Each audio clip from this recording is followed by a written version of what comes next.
Alors nous allons tester aujourd'hui le support iPad pour voiture ainsi que le logiciel TomTom. Donc un ensemble complet se constitue d'un proclip spécifique à la voiture et d'un support spécifique au modèle d'iPad que vous avez. En l'occurrence ici on a un iPad 2. Donc la mise en place est simple, on appuie, on soulève un peu et ensuite l'iPad est bien fixé. On peut l'orienter comme on veut, comme ceci, plus ou moins d'un côté ou de l'autre pour éviter les reflets. Alors on démarre l'application, tout simplement, la petite icône TomTom. Le logiciel se charge relativement vite et là on découvre l'interface classique TomTom. Donc pour rentrer un trajet, on retrouve exactement les mêmes menus que dans tous les TomTom Go ou dans le logiciel TomTom pour iPhone. Alors on va rentrer sur La Rochelle. Hop, on tape les premières lettres. La Rochelle et on va aller avenue Coligny.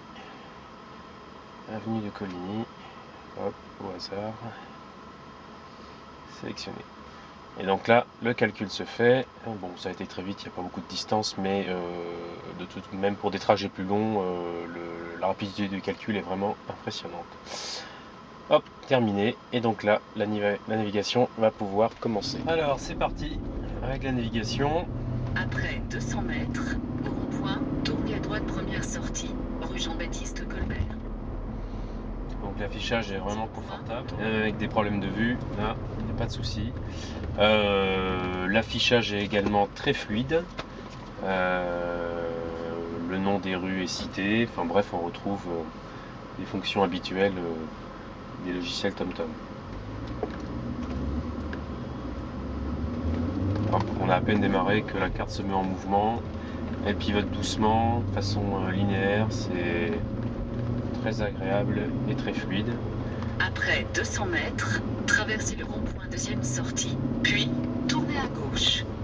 On a une vue très loin, beaucoup plus loin que sur l'écran de l'iPhone par exemple. Alors, nous voilà partis. Donc l'affichage classique, la vitesse actuelle, la limitation de vitesse, 90-90. Si on dépasse de plus de 10 km/h, qu'est-ce qui se passe? Voilà, ça s'affiche en rouge. Il n'y a pas d'alerte.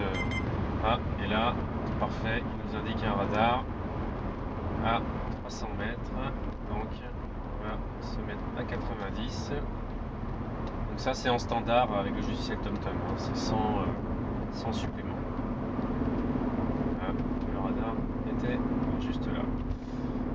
On bénéficie également des fonctions classiques du logiciel TomTom. On peut rechercher une alternative à son trajet, recalculer le parcours, éviter une partie des routes devant nous. On a également la possibilité d'avoir l'infotrafic. Ça, bien sûr, c'est en supplément. C'est payant. En cours de route, on peut également choisir son affichage. Hop, on peut pivoter au format portrait. Une fonction pratique également, c'est la carte du parcours. Alors là, pareil, grâce au grand écran, c'est très clair. On voit le parcours, on peut également agrandir une partie, faire apparaître les points d'intérêt comme les stations-service, se diriger vers elles. C'est extrêmement fluide, on zoome et on dézoome vraiment très facilement.